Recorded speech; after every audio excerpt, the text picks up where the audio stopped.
We're talking about movies that are quite far away. So that's going to, limit the amount of things we could really show you. But at the same time, this is the first time we're going to have any public conversations about these movies. And I'm talking about Star Wars Episode VIII.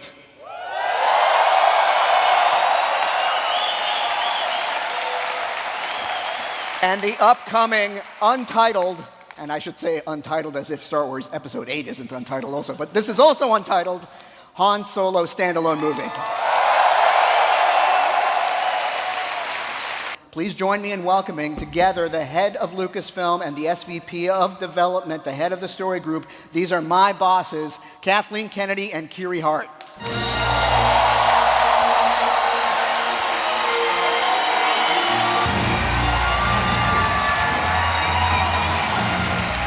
I don't use the word awesome very often. I just want to say that because I don't know why. That's true, she doesn't. I'm going to say that this has been beyond awesome. Absolutely incredible. We're having a great time. I mean, I think for me, it's been really satisfying to see how people are embracing everything that we were able to share about Rogue.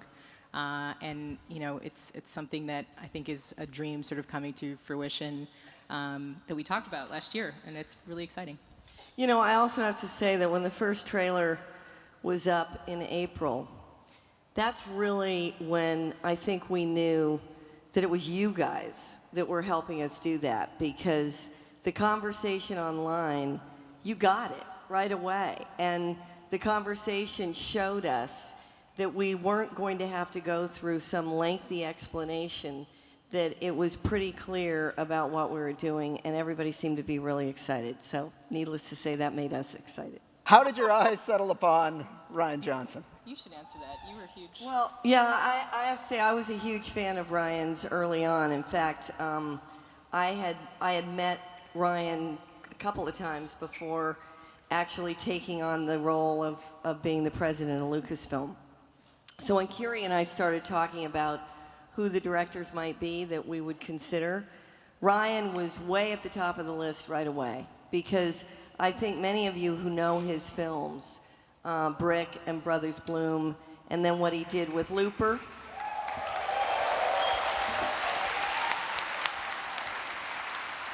Ryan had those sensibilities that combine an ability to have real substance in his dramatic structure, but also an amazing sense of humor. And I have to say, in watching him on the set of Episode VIII, and I don't say this about many people, I think Ryan moves the camera as well as Steven Spielberg. So you guys are in for a real treat. Please welcome Mr. Rian Johnson.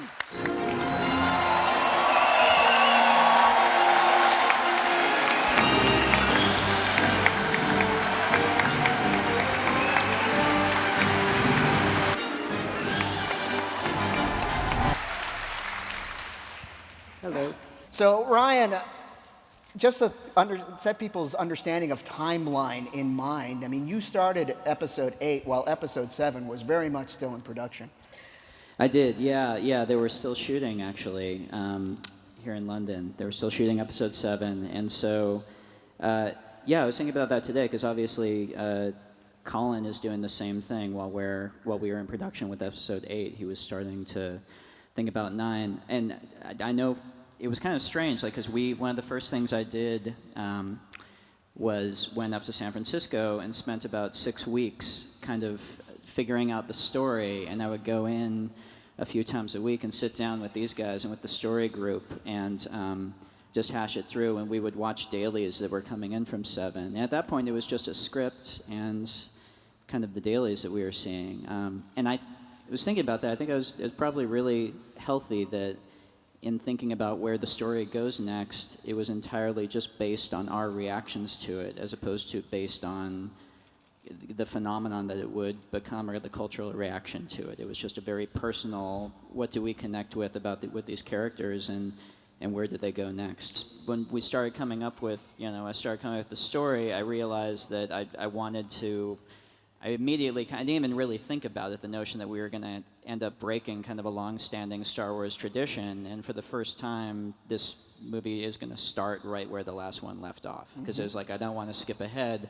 that last moment of 7, I want to see what happens next. But I just want to understand, like, what your level of Star Wars appreciation was going into all this, and then what it meant to have Mark Hamill and Carrie Fisher and people like Anthony Daniels in front of you. Yeah. And they're yours to direct now. Yeah. Yeah, I mean, I feel like it, and in a lot of conversations I've had just over the past few years, I feel like you almost want to lead with an apology, like I know everyone has a "this is what Star Wars means to me" story. It sounds almost cheesy to repeat it, but it is something that's so integral. Star Wars was it was the first. I have this memory of my dad putting me in the car to take me to see Star Wars, and I asked him, "Where are we going?" And he said, "We're going to see the most amazing thing you've ever seen." And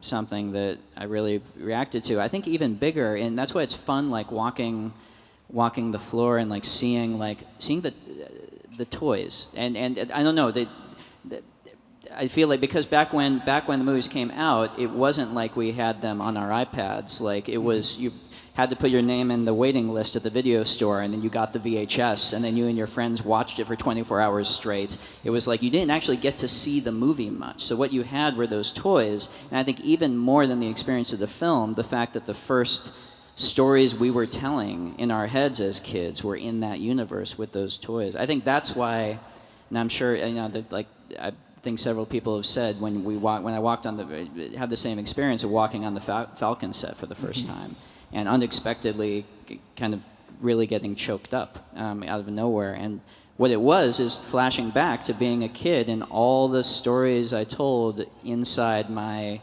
Kenner, you know. The back of the Falcon. Yeah, exactly. Yeah. And suddenly you're standing in it, and there is just an intense emotional reaction that happens. The new cast, you've got, you know, Daisy and John are back, Oscar's back.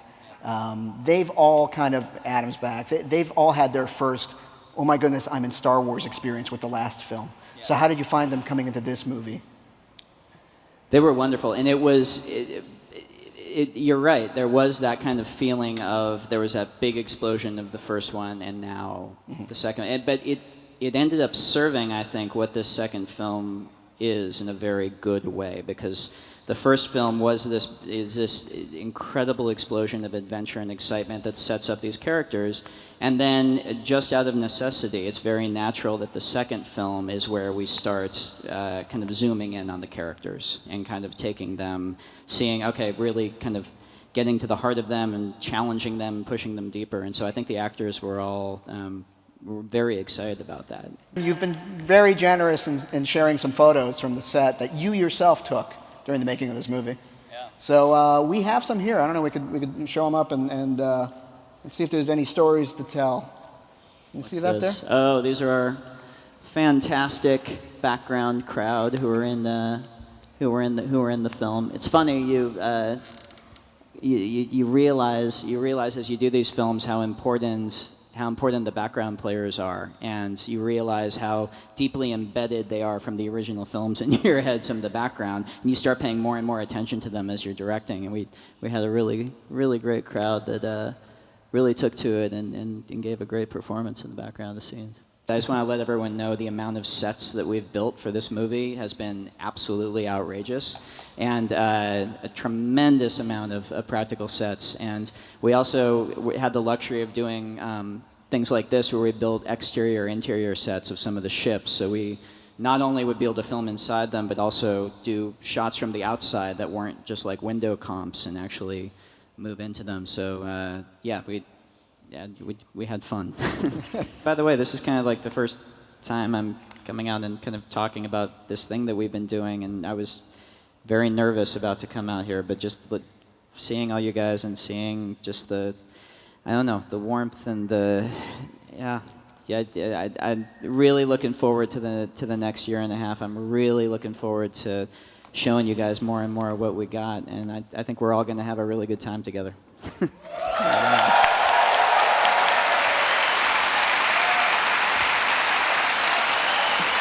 Please welcome Chris Miller and Philip Lord.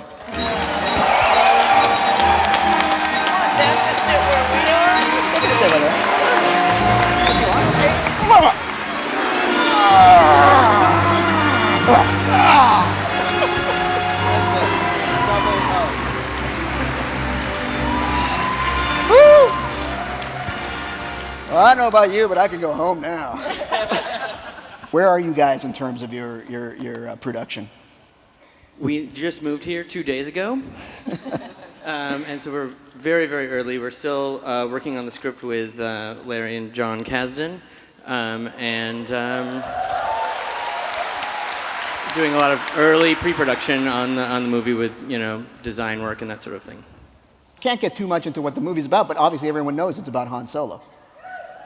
So, what does Han Solo... Well, now they do, Pablo. Oh, I'm sorry.